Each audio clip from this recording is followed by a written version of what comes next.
साधन जीवन में कभी कभी बहुत कठोरता, कटुता, कठिनाई, पग पग पर फिसलन और कोई सहयोगी नहीं। बस ये स्थिति संभालनी हर साधक के जीवन में आती है जो सच्चाई से भगवत मार्ग में चलता है। आप सच्ची मानिए, यदि आप थोड़ा भी संसार का स्वाद लेते हुए चलेंगे तो आपको यह अनुभव नहीं होगी कठिनाई। इसलिए कोई बिरला कदम आगे बढ़ा पाता है, नहीं तो घबराता है, डरता है, मन उसको भयभीत करता है, क्योंकि निर्विषय मार्ग पर चलने के लिए उसकी हिम्मत नहीं रह जाती। वो आत्मबलहीन हो जाता है। विषय सेवन करते करते हर इंद्री ऐसा अनुभव कराने लगती कि मैं इस भोग के बिना नहीं जी सकता, मैं इस वस्तु के बिना नहीं जी सकता, मैं इस व्यक्ति के बिना नहीं जी सकता। नहीं नहीं, ये भ्रम है, ये बहुत बड़ी चूक है। फिसलना मत, घबराना मत। कापुरुष का मतलब होता है कायर पुरुष। कायर मत बनना। तुम्हारे जीवन में कठिनताएं आएंगी, आपको लड़ना है इनसे। लड़ना क्या? आप प्रियाजू के हैं, ये ठसक रखेंगे, डर के भाग जाएंगे। कभी कभी ये अति भीषण बन तन मन पर है छा जाती, ऐसी वासना छा जाती, कुछ सुनाई नहीं देता। बस जो वासना की प्रेरणा है बस वही करना है। अब उपासक घबरा जाता है। अच्छा, जो बड़े महापुरुष हैं, अब उनके लिए दूसरा कोई बचा नहीं जिससे वो करुणा करें। बात समझो। सब में वो अपने आराध्य देव को देख करके शांत हो चुके हैं। जो साधक है उसे समय नहीं है कि सहयोग करे, क्योंकि वो अपने लक्ष्य में दृढ़ है।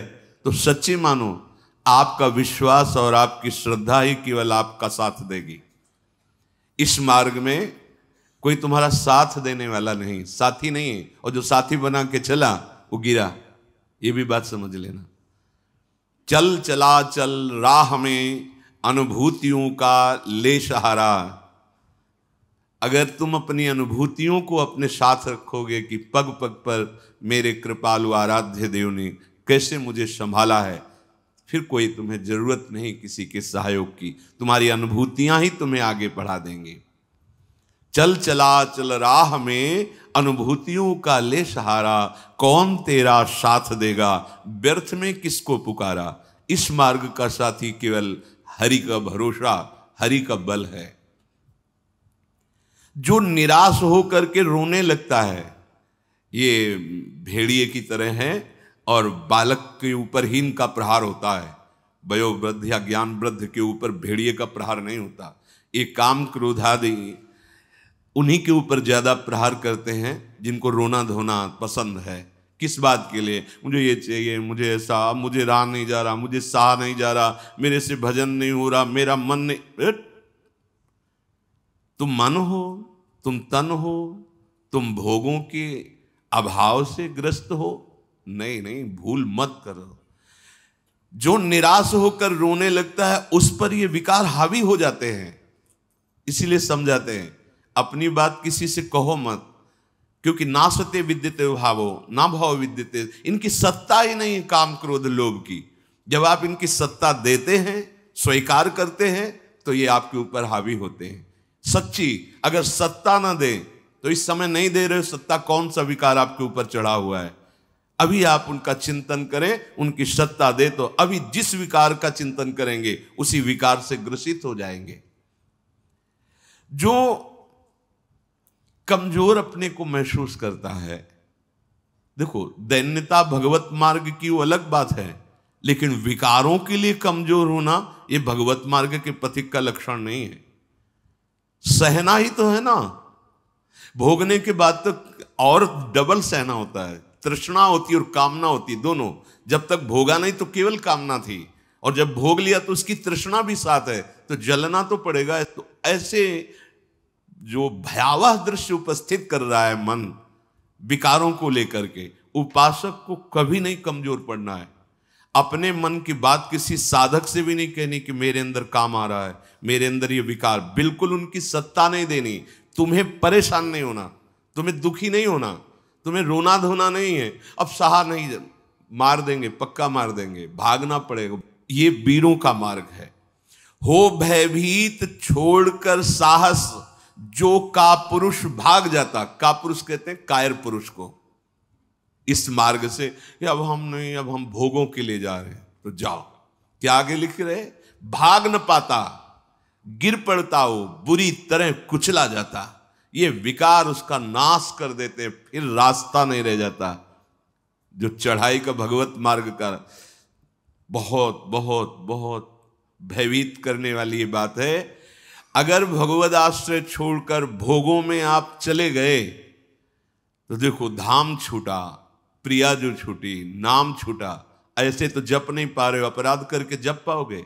अपराध का सीधा प्रभाव होता है भजन ना होने देना। जैसे कोई सोचे कि हम मनमानी आचरण करेंगे, गुरु आज्ञा उल्लंघन, शास्त्र विरुद्ध, और फिर मंत्र जप लेंगे, भजन कर लेंगे। बिल्कुल नहीं। एक बार भी निज मंत्र स्मरण नहीं कर सकते, एक बार भी आप भगवत स्मरण करने का अधिकार नहीं रख सकते। पापवंत कर सहज स्वभाव, भजन मोर ते भाव न काऊ। जो पे दुष्ट हृदय सोई होई, मोरे सन्मुख आओ की सोई। लड़ना है, बड़ो ही कठिन है भजन ढिग ढरिबो। जैसे एक शूरवीर योद्धा सामने से वार सहकर कदम आगे बढ़ाता है, ऐसे तुम्हें वीर योद्धा की तरह चलना होगा। कायर पुरुष की तरह भाग कर जाओगे तो कुचले जाओगे, और अगर धैर्य पूर्वक रहोगे तो कह रहे हैं, पर जो कर विश्वास ईश्वरी बल पर, सम्मुख डट जाता। अब तुम मरना है, चाहे जितना कष्ट हो, मृत्यु से भयानक कोई कष्ट नहीं होता। अब मुझे श्री जी की प्राप्ति करनी है, जितना दुख चाहो प्रभु आप दे लो, आप दे लो, छूट है आपको, जितना दुख चाहो। इतना तुम्हारा सोचना होगा कि दुख भाग जाएंगे, कोई दुख छुएगा नहीं तुम्हें। उससे डर वे भाग छूटती नहीं, दुखी वो हो पाता जिसने निश्चय कर लिया कि अब सारे दुख मुझे भोगने हैं, पर हम प्रियाजू को, प्रियाजू के नाम को, प्रियाजू के धाम को, प्रियाजू के चरणारविंद की उपासना को कदापि नहीं छोड़ सकता। कुछ भी हो जाए, सब डर जाएंगे, काम क्रोध लोभ मोह मद मत्सर। पर हम कायर पुरुष जैसा आचरण कर बैठते हैं, गलती हो जाती है कि हम विषय सेवन में ही शांति का अनुभव करना चाहते हैं। हम चाहते हैं अगर हम ये विषय सेवन कर लें तो हृदय शांत हो जाएगा, जलन मिट जाएगी, कुचले जाओगे, परमार्थ से बहुत दूर कर दिए जाओगे, आपको पता ही नहीं चलेगा। माया का खेल ऐसा है, पता थोड़ी चलता है कि हम भ्रष्ट हो गए, पता थोड़ी चलता है कि हम इतने नीचे उतर गए। जब कोई महात्मा आपको दर्शन कराएगा कि आप कितने नीचे गिर गए, तब आपको पता चलेगा। गिरते समय पता नहीं चलता। माया का ऐसे ही भक्ति का खेल है, चढ़ते समय पता नहीं चलता कि कितनी ऊंचाई पर आप चढ़ते हैं। जब गुरु कृपा से कहीं ऐसे द्वंद्व उपस्थित होते हैं और उन द्वंद्वों पर आपका हृदय विचलित नहीं होता, तब पता चलता है कितनी कृपा भक्ति की है कि हमें इस ऊंचाई पर बैठाल दिया कि मान अपमान, लाभ हानि, दुख सुख, ये हमारे ऊपर कोई प्रभाव नहीं डाल पा रहे। पर ये डट वही सकता है जिसने अपने जीवन का लक्ष्य निश्चय कर लिया है। श्रीपाद कह रहे, राधा दास्य, मुझे श्री जी चाहिए। जिसने मन में ये निश्चय कर लिया कि अब मुझे प्रियालाल चाहिए, तो उसकी चाह में इतनी सामर्थ्य होती है कि सबसे लड़ सकता है। जैसे धन की चाह आने पर चोरी करने के लिए भी उतारू हो जाता है, हिंसा करने के लिए भी उतारू हो जाता है, उसको कुछ भी डर नहीं लगता। एक धन का लोभ चढ़ता है तो प्राणों को सौंप दिया, भय को बिल्कुल रौंद दिया, और जैसा भाव बना वैसा कर बैठा। और आप प्रभु को चाहते हैं और आपको डर लगता है। आप परम धन श्री लाडली जी के गोरे चरणारविंद की प्राप्ति करना चाहते हैं, तो अब अपना अधिकार, अपना पन, अपना महत्व श्री लाडली जी के चरणों में सौंप दिए। मन प्राण तुम्ही को सौंप दिए, ममता अभिमान। ध्यान दीजिए, जब जैसे जी चाहे बरतो, अपनी वस्तु सर्वथा जान। हे प्रभु, हे प्रिया जी, ये प्राण, ये तन, ये मन आपको समर्पित है। अब जैसा जी चाहे वैसा आप करो। यही है सुदृढ़ योद्धा भगवत मार्ग का। अपना अस्तित्व, अपना महत्व, अपना जीवन जब तक जीवन धन के चरणों में समर्पित नहीं करोगे, तब तक जो स्वामी श्री हरिदास जी महाराज करें, ज्यों ज्यों राखत हो त्यों त्यों रहियत हो हरि। जैसे आप रख रहे हो मैं राजी हूं उसी में, जोई जोई प्यारो करे। ये सिद्धांत, ये रोना धोना नहीं। ये जैसे कभी कभी उपासक वहां प्रश्न कर देते हैं जाके, भजन में मन नहीं लगता, हमें लगता है हम इस मार्ग में चल नहीं पाएंगे। क्या आप चल रहे हो या गोद में बैठे हो? पहले निश्चय करो।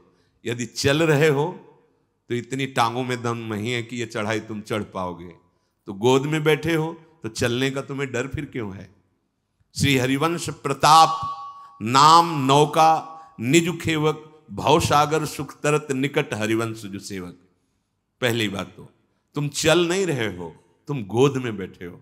ये जो सौंप दिए मन प्राण तुम्ही को, सौंप दिए ममता अभिमान, जब जैसे जी चाहो बरतो, अपनी वस्तु सर्वथा जान। ये चलने वाले पथिक का नहीं है, ये समर्पित पथिक का है।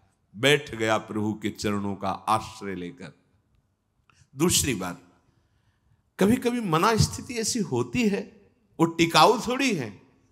कबहू तो थोरो भजन, कबहू होत विशाल, मन को धीरज छुटे नहीं, गहन दूजी चाल।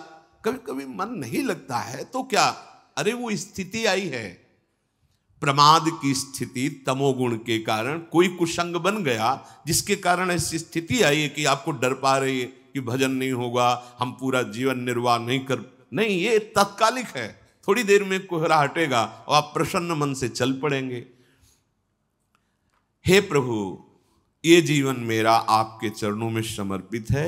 मत सकुचाओ मन की करते, सोचो नहीं दूसरी बात।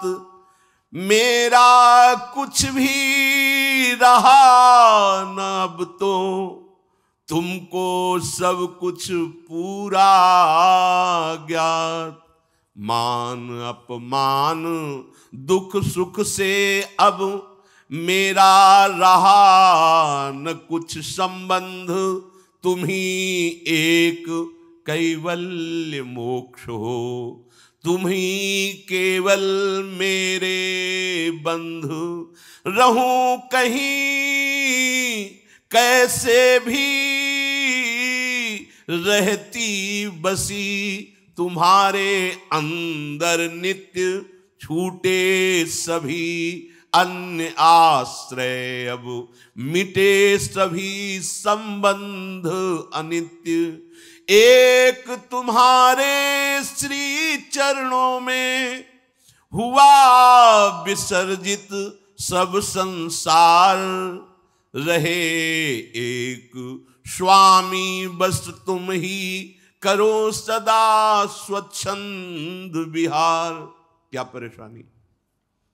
हे नाथ, मेरा मन, मेरा तन, मेरा प्राण आपको समर्पित है। आप जैसा चाहो खेलो, मत सकुचाओ, अभी आपका है। आप जैसा चाहो। फिर आप शिकायत कैसे करें? फिर आपका प्रश्न कैसे बनता है? ये जब तक मेरे मेरे मेरे तब तक नहीं हटा पाओगे। और ये आपको दिया, अब इसमें काम रखो या आप रहो, इसमें प्रेम भरो या आप इसमें विकार भरो, आपको पूरी स्वतंत्रता है नाथ। उसी दिन से आप देखेंगे मन निर्मल होने लगा। क्योंकि जब तक अहंकार रहता है तभी तक ये सारे विकार आक्रमण करते हैं। अहम प्रभु के चरणों में समर्पित हुआ कि वो दिव्य निर्मलता, दैवी संपदा के भागवतिक सद्गुण अपने आप आने लगते हैं। जिस समय आपको मान अच्छा लगे, अपमान दुखित, तो समझ लो आपका अहम अभी समर्पित नहीं हुआ। उपासक का जब अहम समर्पित हो जाता है तो मान अपमान सुख दुख से अब मेरा रहा न कुछ संबंध, तुम ही मेरे कैवल्य परम पद हो, और बंधन है तो सिर्फ आपका ही बंधन है। ये आप ही हमारे मोक्ष हो, आप ही हमारे बंधन हो, आप ही हमारे साधन हो, आप ही हमारे साध्य हो, आपसे ही सब कुछ है अब हमारा। अभी अभी निश्चिंत हो जाओगे, अभी निश्चिंत हो, आपको क्या परवाह। जब आपने अपने आप को प्रभु के चरणों में समर्पित कर दिया तो अब जिम्मेवारी प्रभु की है। पर आप समर्पित वाणी से केवल कह रहे हैं, अभी अहम है। आपको पता लग रहा है कि भगवान पता नहीं संभालें कि न संभालें, गति बनेगी कि नहीं बनेगी, पता नहीं लाभ मिलेगा कि नहीं। ये शरणागति का लक्षण नहीं है। छूटे सभी अन्य आश्रय, अब मिटे सभी संबंध अनित्य। ये जो अनित्य संबंध है, हम लोग समझते हैं कि बाहर से बाबा जी बन जाने पर छूट जाते हैं। भ्रम में मत रहना, ये किसी कपड़ा बदलने से छूटने वाले नहीं है, ये अंदर की बात है। जो जड़ चेतन का संबंध है, ये अंदर का संबंध है। बाहर का घर छोड़ दिया, बाहर के संसारिक कपड़े छोड़ दिए, बाहर का भाव दिखाते कि हम वैराग्य से हैं, लेकिन अंदर की बात देखो। संबंध अगर प्रभु के अलावा किसी और से है, वो क्यों न तन हो, वो क्यों न कोई विषय हो, क्यों न कोई सुख हो, चाहे लोक लोकांतर का कितना भी बड़ा सुख हो या सिद्धि हो, वो अभी राग रहित नहीं हुआ है। पूज्य श्री पंडित गया प्रसाद जी महाराज, बड़े पहुंचे हुए महापुरुष जो निरंतर भगवान की लीला में डूबे, वो कह रहे हैं चिंतन संबंध का बोध कराता है और संबंध ही चिंतन में स्थित रखता है। अब आप देखो आपका चिंतन क्या चल रहा है। महापुरुषों के वचन है, चिंतन आपका जहां है, आपका संबंध वही है। अगर प्रियालाल का चिंतन चल रहा है तो प्रियालाल से संबंध है। शरीर का चिंतन है, इंद्रियों का, भोगों का, वस्तु का, व्यक्ति का। ध्यान दीजिए, आपका संबंध जहां होगा वहीं चिंतन होगा, और जहां चिंतन होगा वहीं संबंध माना जाएगा। आप कहते हैं हमारे माई श्यामाजू का राज, कहां चिंतन है आपका? शीघ्रातिशीघ्र चिंतन को संभालिए। यदि कोई भी लौकिक कामना रही तो एक ना एक दिन गिरने पड़ेगो। पूज्य बाबा कह रहे हैं, अगर कोई भी लौकिक कामना आपके अंदर अभी, तो वो गिराएगी, आपको गिराएगी। इसलिए यासों कामनान को ढूंढ ढूंढ के निकाल फेंके। देखो अपने चिंतन में कौन सी कामना बहुत जोर कर रही है, प्रभु के नाम बल से उस कामना को छोड़िए, उसमें सुख नहीं है। उपासक जब तक सत्यता से इनकी तरफ ना चले तब तक ये कामनाएं अपना अधिकार रखती हैं। जहां सत्यता से चलने का भाव आया तो ये स्वतः ही कामनाएं नष्ट होने लगती हैं। उद्देश्य में दृढ़ता, सत्यता, तो सतमार्ग आगे को खुल जाएगो। सब बानक बनतो चलो जाएगो, सहायक मिलते चले जाएंगे। कुछ प्रश्न करते हैं, क्या नरसिंह जी जैसा प्रेम कई जन्मों की साधना के बाद होता है? पूज्य बाबा से, नरसिंह जैसा प्रेम क्या एक जन्म में नहीं हो सकता है? बाबा ने कहा हां, हो सके है, यदि सच्चे सदगुरु की प्राप्ति हो जाए तो।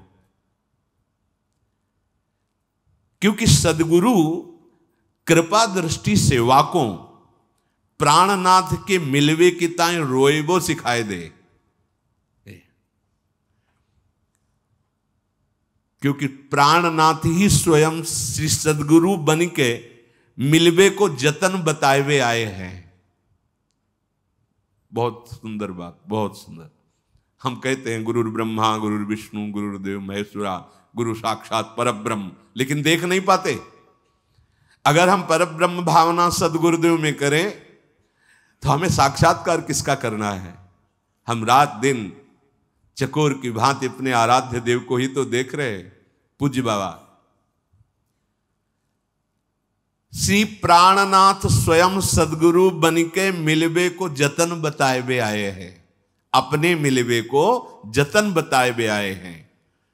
देखो प्रिया प्रीतम, इस संसार की वस्तु की तरह कोई चमत्कार कि भाई ऐसे किया प्रिया प्रीतम, ऐसो ना है। ये चमत्कारन में जो फंस गए, जो सिद्धिन में फंस गए, वो तो जान ही ना पावे प्रिया प्रीतम को। यह अलभ्य वस्तु है, ये गूंगे को स्वाद है। बस प्राणनाथ कब मिलेंगे, प्राणनाथ कैसे मिलेंगे, मैं संसार को कैसे भूलूं, ये हृदय में टीस जो कल कर चर्चा कर, ये गुरु कृपा से केवल होती है। एक पीड़ा हृदय में होनी चाहिए। साधन नहीं बताया, यहां बताया कि अगर भगवत प्रेमी सदगुरुदेव भगवान की प्राप्ति हो जाए, उन पे दृढ़ विश्वास हो जाए, क्योंकि वो अपने मिलवे के ताएं ही गुरु रूप धर के अपना रहस्य बताने आए हैं। एक सेकंड के ताएं भी अपने आराध्य देव को ना भूले। एक सेकंड के ताएं पाठ होए, नाम जप होए, चिंतन होए, या वार्ता होए, या कोई क्रिया होए, बाहरी क्रिया होए या अंदर की क्रिया होए, सर्वप्रथम ये देखना है कि ये सब इनके ताएं हो रहे हो या अपने ताएं। ये बात अंदर की चेष्टा, बाहर की चेष्टा आराध्य देव की, गुरुदेव की आज्ञा के अनुसार हो रही या अपने मनमानी। यदि इनके ताएं हो रही तो प्रेम, और अपने ताएं हो रही तो कामना, वासना, इच्छा, लालसा। अपने ताएं तो कामना, वासना, इच्छा, लालसा। अंतःकरण को एकदम खाली करना पड़े। अपनो स्वार्थ नेकहु न छुई जाए, तो श्री सदगुरुदेव की कृपा सिंह है और माया बकरी है। देखो पूज्य बाबा के सिंह और सिंह के बच्चा को देखते ही बकरी दुबक जाए है, ऐसे ही माया दुबक जाए। जो सदगुरु का कृपा पात्र है, आज्ञा पालन करता है, तो ये माया बकरी उसके सामने दुबक जाती है। ऐसा नहीं कि उसे फंसा सके। सदगुरु भगवान के दुलारे जीव को माया की ताकत देखिबे कि नाए। देखो अरे वो ठाढ़ी ठाढ़ी सूख जाए, वाके ऊपर कबो अपनो प्रभाव न दिखाए पावे। यह पथ तो श्री सदगुरुदेव भगवान के हाथ बिकायबे पे प्राप्त होता है।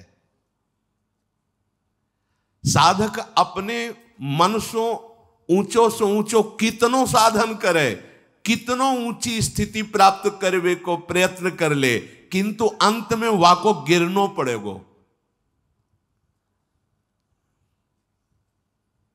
सदगुरु कृपा। साधक को बार बार यही प्रार्थना करनी चाहिए प्रभु से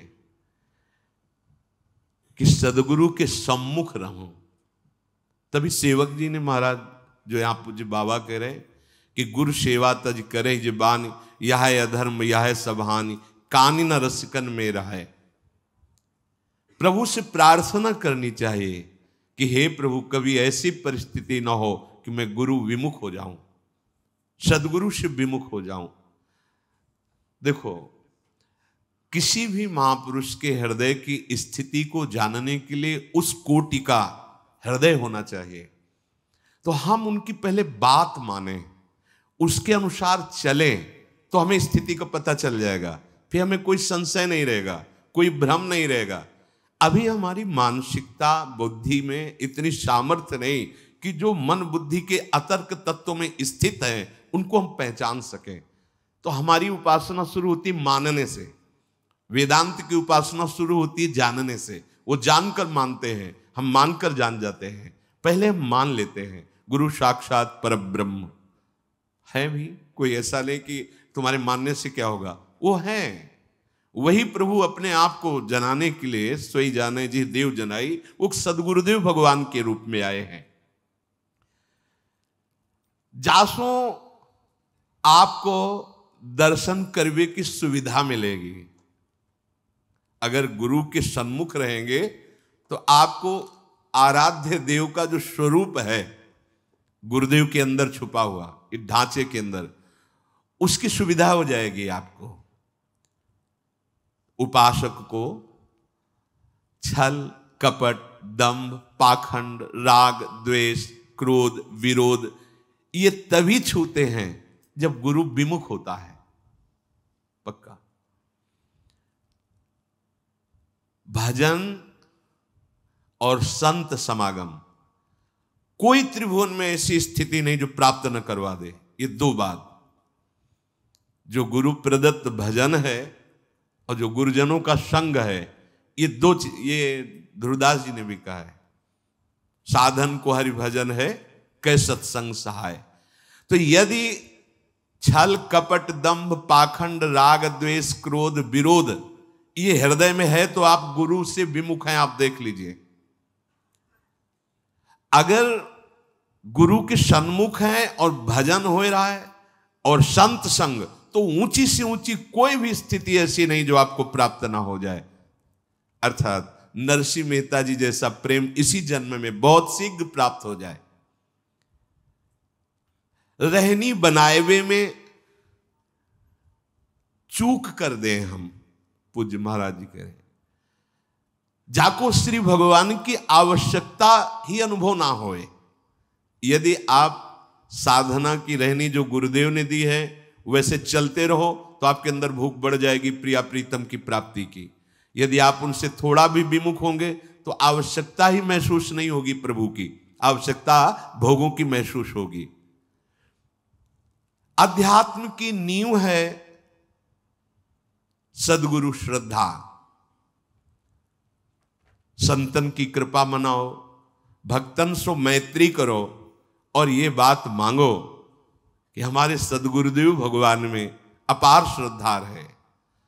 मेरे श्री सदगुरुदेव भगवान को सदैव मेरे मन पे अधिकार हो जाए। अभी हम अपने मन की बात रोते रहते करके अधिकार कहां दिया है। अगर आपके मन में कुछ आ रहा है तो तुरंत दृष्टि पहुंचाओ, सदगुरुदेव भगवान ये आपको दिया हुआ मन है, आप देख लो, राजी हो इसमें जो चल रहा है, आप राजी हो? अगर आप राजी हो तो देख लो, अगर आप नहीं तो चल कैसे रहा है? ये आपको समर्पित मन है। हम नहीं पहुंच पाते सदगुरुदेव तक और अपने अहम में ही सीमित रह जाते हैं।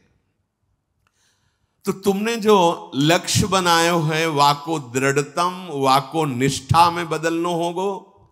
सब साधन तभी सिद्ध माने जाएंगे जब एकमात्र केवल भगवत चिंतन चलने लगे। बुद्धि की परीक्षा ले खुद, बाबा कह रहे, सामने सब भोग हो तुम्हारे, फिर अगर बुद्धि ललचा रही तो उससे पूछो कि क्या तुम प्रभु की प्राप्ति के लिए चली थी? अय बुद्धि, तूने निश्चय किया था श्यामा श्याम, फिर ये कहां राजी हो रही, फिर ये तू आकर्षित कहां हो रही है? संसार की सब वस्तुन को कोई प्रभाव तुम्हारे ऊपर ना पड़े, समस्त संसार तब भगवत स्वरूप हो जाएगा जब गुरुदेव की आज्ञा के अनुसार भजन और किसी भी भोग का कोई आकर्षण नहीं। तब तो यहां कह रहे कि आपका संबंध जहां वहीं चिंतन, जहां चिंतन वहीं संबंध। इसलिए हमें किशोरी जी के चरणारविंद का प्रेम चाहिए, तो किशोरी जी से ही संबंध और उन्हीं का चिंतन। अगर हमारा संबंध संसार का, शरीर का, व्यवहार का, तो इस पे कोई प्रश्न कर सकता है तो बाबा जी कोई कर सकता है, गृहस्थ तो नहीं कर पाएगा। नहीं नहीं, फिर वही आपसे कह रहे हैं, ये अंदर की बात है, बाहर से नहीं। बड़े बड़े महापुरुष पाए गए हैं गृहस्थी में, बहुत ऊंची स्थिति। पूज्य श्री जयदयाल गोयनका जी, पूज्य श्री भाई जी महाराज, और वे बहुत से ऐसे सदगृहस्थ हुए जो बहुत प्रेम की ऊंचाई पर विराजमान हुए, ज्ञान की उत्तम भूमिका पे पहुंच गए। बात अंदर की है। अगर अंदर आप इसी जन्म में भगवत प्राप्ति करना चाहते हैं तो आपका चिंतन केवल प्रभुमय होना चाहिए, एक एक क्षण प्रभुमय चिंतन।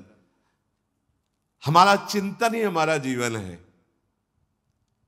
बिल्कुल चिंता छोड़ दीजिए, योगक्षेम वाहन भगवान करेंगे। अनन्यस चिंतयन्तो माम, बार बार जीवन का सार चिंतन है, बस ये समझ लो। हृदय में हमारे प्रिया प्रीतम का चिंतन, श्यामा श्याम का चिंतन, तो जीवन सार्थक है। श्री राधा और श्री श्याम सुंदर उसी से संतुष्ट होते हैं जो नित्य निरंतर उनके चिंतन में स्थित रहता है। उनको और कुछ नहीं चाहिए। प्रिया प्रीतम को या हमारे आराध्य देव को और कुछ नहीं चाहिए, चिंतन चाहिए। पकड़ लो इस बात को। तभी बड़े बड़े सम्राट भी वैरागी जनों के आगे मस्तक झुका देते हैं, क्योंकि उनके पास वो है नहीं जो उनके पास है। उनके पास क्या है? चिंतन। अगर आपके पास भगवत चिंतन नहीं है, आप हमारे प्रभु को रिझा नहीं पाएंगे। वस्तुओं से, नाना प्रकार की भोग सामग्रियों से तो साधक, उनकी आराधना करने वाला, वो विरक्त हो जाता है। ब्रह्मादि के भोग सब विषम लागताए। इसलिए श्री राधा चरणारविंद की प्रीति प्राप्त करना जीवन का परम लक्ष्य, और निरंतर श्री प्रिया प्रीतम के चिंतन में रहना, और वो होता है सद्गुरुदेव भगवान की कृपा से।